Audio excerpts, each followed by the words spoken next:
Hello hello ज्योतिष आध्यात्म में मैं एस्ट्रोलॉजर नंदिनी आपका स्वागत करती हूँ। मैं आज आपको गिलहरी के बारे में बता रही हूँ कि गिलहरी को बहुत शुभ माना जाता है। अगर वो हमारे घर में आती है तो शुभ संकेत है। अगर आपके घर में किचन में आती है तो आपके घर में अन्नपूर्णा जी का वास है। उन्हें सौभाग्य का प्रतीक माना जाता है, माता लक्ष्मी जी का प्रतीक माना जाता है। इसलिए अगर वो आपके घर में आ रही है तो उसे आप आने दीजिए, क्योंकि ये बहुत शुभ संकेत होते हैं।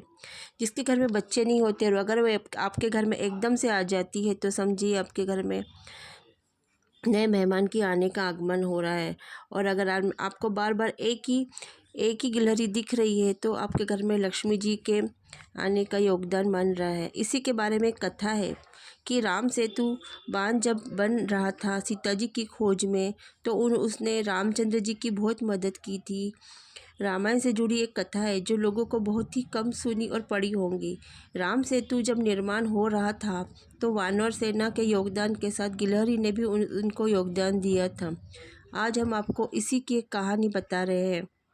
जब रावण माता सीता को हरण करके लंका ले गए तो सीता जी की खोज में रामचंद्र जी ने राम सेतु बांध का निर्माण किया, जहाँ पत्थर और सभी लोग अपने काम कर रहे थे। पत्थरों पर श्री राम का नाम लिखकर पुल का निर्माण किया जा रहा था।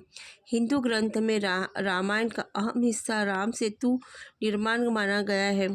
तभी गिलहरी का लोग मजाक उड़ा रहे थे कि बंदर सेना की इतनी सी गिलहरी किस काम में आ सकती है, कैसी मदद करेंगी।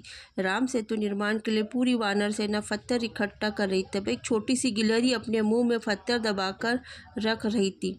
गिलहरी का यह काम बार बार सफलतापूर्वक कर रही थी। वानर सेना में उपस्थित एक बंदर ने गिलहरी को देखा तो गिलहरी पर मजाक उड़ाने लगे कि इतनी छोटी गिलहरी कैसी हमारी मदद करेंगी। वानर ने पूरी सेना को बता दी कि उसके पश्चात पूरी वानर सेना गिलहरी का मजाक उड़ाने लगी। अब क्या बोलूँ, यह देखकर गिलहरी की आंखों में आंसू आ गए। वो फूट फूट कर रोने लगी कि सब मेरा मजाक उड़ा रहे हैं। श्री राम ने गिलहरी ने की शिकायत। श्री रामचंद्र जी के पास जाकर वह शिकायत करने लगी। ये दृश्य दूर से खड़े होकर रामचंद्र जी देख रहे थे।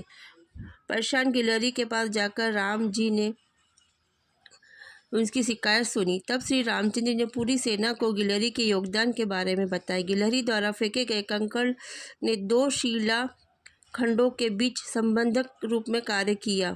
इस प्रकार राम सेतु निर्माण में गिलहरी का विशेष योगदान है। गिलहरी का यह योगदान अत्यधिक महत्वपूर्ण है।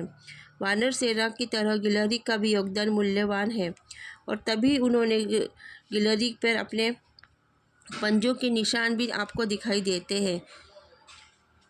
श्री रामचंद्र जी ने उन्हें अपने हथेली पर बैठा लिया और उसके शरीर पर प्यार से हाथ फेरने लगे। हाथ फेरने के कारण अभी भी उस गिलहरी के ऊपर उनके पंजों के निशान दिखते हैं। इसलिए गिलहरी ने भी उस योगदान दिया था, इसलिए उन्हें बहुत शुभ माना जाता है। इतना कर बड़े हाथों में उठाकर उसकी सराहना करते हैं, उसकी तारीफ करते हैं, भगवान हाथ फेरते हैं। गिलहरी के छोटे से सर पर उनकी उंगलियों के निशान बने हुए आज भी हमको दिखाई देते हैं। यह मेरी गिलहरी के बारे में शुभ जानवर माना जाता है। इसका दिखना, अगर आप कोई कार्य के लिए जा रहे हैं और इसका दिखना भी बहुत शुभ संकेत प्रतीक होता है। उसी प्रकार अगर